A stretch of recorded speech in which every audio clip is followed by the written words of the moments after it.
बॉलीवुड ने बहुत लोगों की ज़िंदगी बदल दी और उसमें से एक है शाहरुख खान।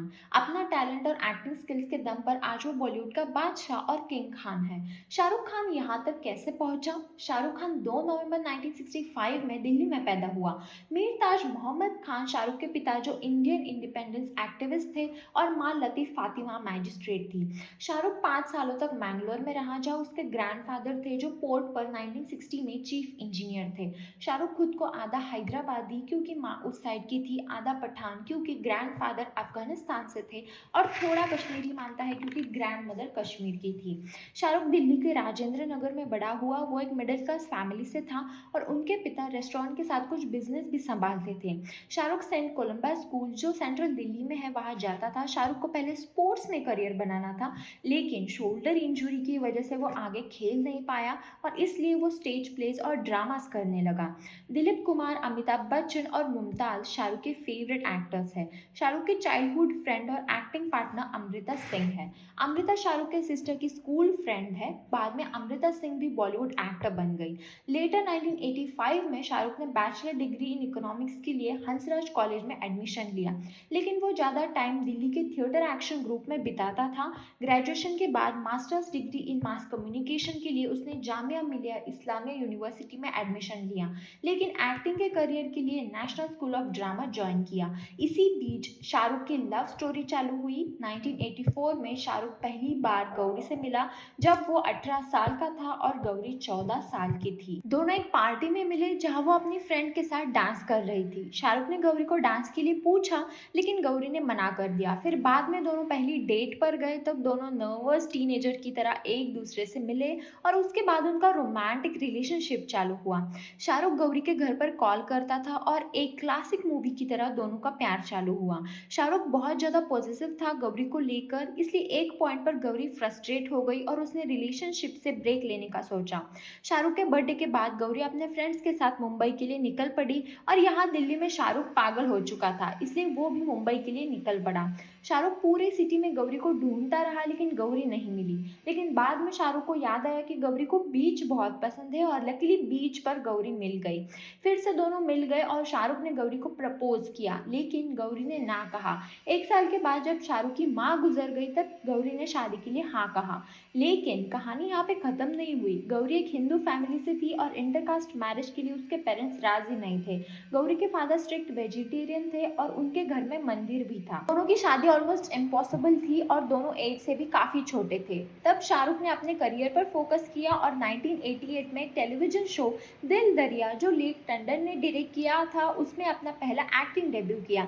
1989 में फौजी आई। फिर 1990 में the soap opera circus release हुई जिसमें शाहरुख खान को लीड रोल मिला। फिर एक के बाद एक टीवी शोज उसने किए, उम्मीद, वागले की दुनिया। लेकिन जब वो सक्सेस की सीढ़ियों को चढ़ रहा था तभी 1990 में शाहरुख की माँ की डेथ हो गई। माँ के गुजर जाने के बाद शाहरुख मुंबई चला आया और फिर बॉलीवुड को ज्वाइन करने का फैसला किया। फिर 25 अक्टूबर 1991 में शाहरुख और गौरी की शादी हो गई। साथ रहने के लिए और शादी करने के लिए दोनों ने बहुत कुछ सहा था, लेकिन आखिरकार शाहरुख जीत गया और दोनों ने हिंदू रिलीजन में शादी के फेरे लिए। शादी के बाद दोनों ने बांद्रा में 3 BHK सी फेसिंग फ्लैट खरीदा। बिल्डिंग का नाम श्री अमृत था। घर उतना ज्यादा फैंसी नहीं था और इंटीरियर्स के लिए आप पैसे भी नहीं थे, तो गौरी ने खुद उस फ्लैट को डेकोरेट किया। शादी के बाद शाहरुख का करियर जैसे चमक उठा था। 1992 में एक साल में 4 फिल्म्स उसने साइन की थी, दिल आशना है, दीवाना, चमत्कार और राजू बन गया जेंटलमैन। चारों फिल्म्स में उसकी एक्टिंग और एनर्जी की तारीफ हुई। इनमें से दीवाना मूवी बॉक्स ऑफिस पर हिट हुई और शाहरुख को Filmfare best male debut award मिल गया। 1993 में शाहरुख ने कुछ नेगेटिव रोल मूवी साइन की, डर और बाजीगर। बाजीगर के कैरेक्टर और परफॉर्मेंस के लिए शाहरुख को Filmfare award for best actor मिल गया। 1993 में एक और मूवी आई, माया मेमसाब, जिसमें दीपा सही और शाहरुख के कुछ न्यूड सीन्स थे जो central board of film certification ने बैन कर दिए। इस मूवी और न्यूड सीन्स के बाद शाहरुख बहुत ज़्यादा कंट्रोवर्सी का शिकार हुआ, इसलिए उसने फ्यूचर में ऐसी मूवीज ना करने का फैसला ले लिया। 1994 में अंजाम और कभी हाँ कभी ना रिलीज हुई और बॉलीवुड को एक नया चेहरा मिल गया था। 1995 में करण अर्जुन आश्रम रिलीज हुई जो सेकंड हाईएस्ट ग्रॉसिंग मूवी बन गई और आदित्य चोपड़ा की दिलवाले दुल्हनिया ले जाएंगे उस साल की हाईएस्ट ग्रॉसिंग मूवी बन गई। DDLJ all time blockbuster movie बन चुकी थी, longest running film in Indian history, जो मराठा मंदिर में 1000 हफ्तों तक चली। फिर 1997 की यस बॉस, परदेस, दिल तो पागल है, 1998 की कुछ कुछ होता है ने शाहरुख को बॉलीवुड का रोमांटिक हीरो का टैग मिल गया और ये नाम उसने किसी भी फीमेल स्टार और मूवीज में किसिंग सीन्स ना करके जीता था। 1999 में बादशाह मूवी रिलीज हुई लेकिन वो बॉक्स ऑफिस पर फेल हुई। 1999 में शाहरुख, जूही चावला और डायरेक्टर आजीज मिर्जा के साथ प्रोडक्शन कंपनी चालू की जिसका नाम था ड्रीम्स अनलिमिटेड। कंपनी की पहली मूवी फिर भी दिल है हिंदुस्तानी थी लेकिन वो फ्लॉप हो गई। 2000 में शाहरुख ने तमिल में अपना पहला डेब्यू किया, मूवी का नाम है राम है और इस मूवी में शाहरुख ने कोई भी फीस नहीं ली क्योंकि वो सिर्फ कमल हसन के साथ काम करना चाहता था। 2001 में ड्रीम्स अनलिमिटेड प्रोडक्शन की एक और मूवी रिलीज हुई, अशोका। फिल्म की वेनिस फिल्म फेस्टिवल में स्क्रीनिंग हुई लेकिन इंडियन बॉक्स ऑफिस पर मूवी फ्लॉप हो गई। इन सभी फ्लॉप्स के बाद SRKworld.com कंपनी जो ड्रीम्स अनलिमिटेड के साथ चालू हुई थी वो भी बंद कर दी गई। दिसंबर 2001 में Shahrukh Shakti the power movie की शूटिंग के दौरान इंजर्ड हो गए। Shahrukh diagnosed with prolapse disc और उसके बाद उन्होंने बहुत सारी थेरेपीज भी ली लेकिन कोई भी परमानेंट सोल्यूशन नहीं मिला। 2003 में कंडीशन बहुत वर्स्ट हो गई इसलिए anterior cervical discectomy and fusion surgery की गई। ये सर्जरी लंदन के विलिंगडन हॉस्पिटल में की गई थी। जून 2003 के बाद शाहरुख ने फिर से शूटिंग चालू की। 2000 में मोहब्बतें कभी खुशी कभी गम के लिए फिर से फिल्म फेयर अवार्ड भी मिले और 2002 में आई संजय लीला भंसाली की देवदास को भी बाफ्टा अवार्ड मिल गया। 2003 में कल हो ना हो चलते चलते भी रिलीज हुई जो बॉक्स ऑफिस पर हिट थी। 2004 में शाहरुख खान के लिए एक कमर्शियल सक्सेसफुल ईयर रहा था क्योंकि dreams unlimited red chillies entertainment में ट्रांसफॉर्म हो गई और गौरी रेड चिलीज की प्रोड्यूसर बन गई। रेड चिलीज की फर्स्ट प्रोडक्शन मूवी थी फराह खान की मैं हूं ना। फिर वीर ज़ारा भी रिलीज हुई और दोनों मूवीज हिट थी। 2004 में आई स्वदेश जो नासा में शूट हुई थी, इंडिया की पहली मूवी थी जो नासा में शूट हुई थी। स्वदेश में शाहरुख की परफॉर्मेंस आज तक की सबसे फाइनेस्ट परफॉर्मेंस मानी जाती है। फिर 2005 में पहेली, 2006 में कभी अलविदा ना कहना, 2007 में चक दे इंडिया, ओम शांति ओम, रब ने बना दी जोड़ी जैसी मूवीज रिलीज हुई। 2008 में शाहरुख ने जूही चावला और उसके हस्बैंड जय मेहता से पार्टनरशिप करके इंडियन प्रीमियर लीग में एक टीम ली। टीम का नाम कोलकाता नाइट राइडर्स है। 2009 में कोलकाता नाइट राइडर्स IPL की सबसे रिचेस्ट टीम थी जिसकी ब्रांड वैल्यू $42.1 थी। शाहरुख खान को आज किंग खान और बॉलीवुड के बादशाह का नाम दिया है। शाहरुख की नेटवर्थ $400 to $600 मिलियन है। जब इतना बड़ा स्टार है तो कंट्रोवर्सी ना हो ऐसा कभी नहीं हो सकता। बॉलीवुड सुपरस्टार शाहरुख खान की बीवी गौरी खान एक बार जर्मनी के बर्लिन एयरपोर्ट पर पकड़ी गई थी। एक जर्नल रिपोर्ट के हिसाब से गौरी ड्रग्स कैरी कर रही थी। ये इंसिडेंट बहुत सालों पहले हुआ था लेकिन कोई भी ऑफिशियल कंफर्मेशन सामने नहीं आई और गौरी खान ने भी ये सब रूमर्स है बोल के बातों को टाल दिया।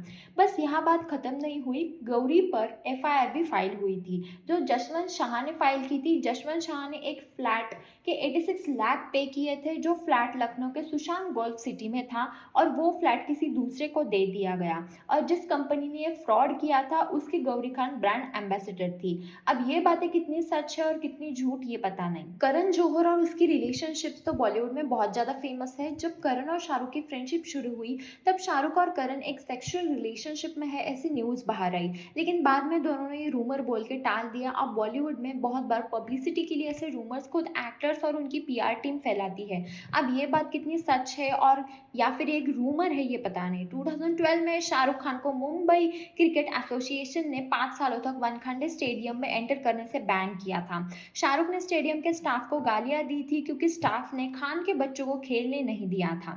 2011 में एक इंटरव्यू के दौरान शाहरुख ने कहा था कि वो एक दिन में 100 सिगरेट स्मोक कर चुके हैं और उसके साथ 30 कप्स ऑफ ब्लैक कॉफ़ी भी ले चुके हैं। फिल्म स्टार्स तो कुछ भी कर सकते हैं, हम सभी को पता है शाहरुख और सलमान का झगड़ा आज तक याद है। भले दोनों आज एक है लेकिन एक ज़माना ऐसा था तब शाहरुख और सलमान के बीच में एक घमासान युद्ध चल रहा था। लेकिन एक्चुअल में इस युद्ध की वजह क्या थी? 2008 में कैटरीना कैफ के बर्थडे पार्टी चल रही थी और शाहरुख और सलमान अचानक से लड़ पड़े और इस झगड़े की वजह थी ऐश्वर्या राय बच्चन। शाहरुख ने ऐश्वर्या के बारे में कुछ कहा जो सलमान खान को पसंद नहीं आया और दोनों एक दूसरे को गालियां देने चालू हुए। अब शाहरुख ने ऐसा क्या कहा था ये तो पता नहीं, लेकिन ऐश्वर्या को लेकर सलमान पहले से ही पॉजिटिव थे, इसलिए सलमान को कुछ बातें पसंद नहीं आई। ये सिलसिला सालों तक चला, दोनों एक दूसरे से बात करना तो दूर, एक दूसरे के आमने सामने तक नहीं आते थे। फिर बाद में शाहरुख ने सलमान की ट्यूबलाइट मूवी में कैमियो किया और अब पठान मूवी में सलमान ने कैमियो किया। वैसे अब दोनों ऑन स्क्रीन तो ठीक है, बाकी ऑफ स्क्रीन का कुछ पता नहीं। शाहरुख और फराह खान बहुत अच्छे दोस्त थे, लेकिन जब फराह खान के पति शिरीष कुंदर ने शाहरुख की मूवी रावण के बारे में कुछ पब्लिकली कहा तब शाहरुख बहुत गुस्सा थे और संजय दत्त की पार्टी में जब दोनों मिले तब शाहरुख ने शिरीष को एक थप्पड़ लगा दिया। तब से फराह खान शाहरुख से थोड़ी नाराज है। वैसे कुछ सालों तक शाहरुख को बॉलीवुड का लॉयल हस्बैंड इस नाम से जाना जाता था। इतने सारे एक्ट्रेसेस के साथ काम करके भी शाहरुख को कभी किसी एक्ट्रेसेस के साथ नाम नहीं जोड़ा था, लेकिन जब 2006 में फरहान अख्तर की डॉन मूवी रिलीज हुई तब से शाहरुख और प्रियंका चोपड़ा को बहुत सारी जगह में स्पॉट किया था। रिपोर्ट्स के हिसाब से शाहरुख प्रियंका को सीक्रेटली डेट कर रहे थे। 2013 में ऐसी खबर आई थी कि दोनों ने टोरंटो में निकाह की सेरेमनी भी कर ली है, लेकिन उस टाइम किसी ने भी ये बात कंफर्म नहीं की या फिर अफेयर भी कंफर्म नहीं किया था। लॉरा ब्राउन की वीडियो सीरीज डर्टी लॉन्ड्री में प्रियंका एक ब्राउन लेदर जैकेट के साथ पहुंची। उस शो में प्रियंका ने कहा कि एक एयरपोर्ट जैकेट है और जो उसके एक्स बॉयफ्रेंड का है। अब ये स्पॉट करना मुश्किल नहीं था कि वो जैकेट शाहरुख खान का था। रिपोर्ट्स के हिसाब से जब गौरी को शाहरुख और प्रियंका के अफेयर के बारे में पता चला तब उसने करण जौहर और उसकी गैंग के साथ मिलकर प्रियंका को बैन कर दिया। प्रियंका को कोई भी नई फिल्म के ऑफर्स या फिर एंडोर्समेंट डील्स मिलना बंद हो गई थी। रिसेंटली प्रियंका ने कंफर्म किया कि बॉलीवुड में उसको एक कॉर्नर में ढकेला गया था और तब उसके साथ कोई भी नहीं था, इसलिए वो हॉलीवुड में चली गई, जहां शाहरुख खान ने इतने सालों तक अपने नाम पर कोई भी धब्बा नहीं लगने दिया, लेकिन उसके बेटे ने उसकी सारी मेहनत पर पानी फेर दिया। अक्टूबर 2021 में आर्यन खान को एनसीबी ने अरेस्ट कर लिया क्योंकि आर्यन एक क्रूज पर ड्रग्स कंज्यूम कर रहा था। एक हफ्ते की कस्टडी और क्वेश्चनिंग के बाद आर्यन खान को बेल मिली थी। केस के कुछ महीनों बाद ये खबर सामने आई कि एनसीबी के डायरेक्टर समीर वानखेड़े ने शाहरुख खान को 25 करोड़ की डिमांड की थी। समीर वानखेड़े पर एफआईआर भी फाइल्ड है। मई 2022 में आर्यन पर से सभी चार्जेस हटाए गए। अब ये कैसे हो गए ये तो पता नहीं। आर्यन पर ड्रग्स कंज्यूमिंग और सेलिंग के चार्जेस लगे थे, लेकिन अचानक से सब क्लियर हो गया और रीजन लैक ऑफ एविडेंस बताया गया। अब ये बॉलीवुड है, यहाँ पे कभी भी कैसे भी कुछ भी हो सकता है। तो ये थी शाहरुख खान की लाइफ की कुछ कंट्रोवर्सी। वैसे अभी तो शाहरुख खान अपनी वाइफ गौरी, सुहाना, आर्यन अब्राहम के साथ खुशी से रह रहा है। ये थी शाहरुख खान की लाइफ स्टोरी और लाइफ जर्नी।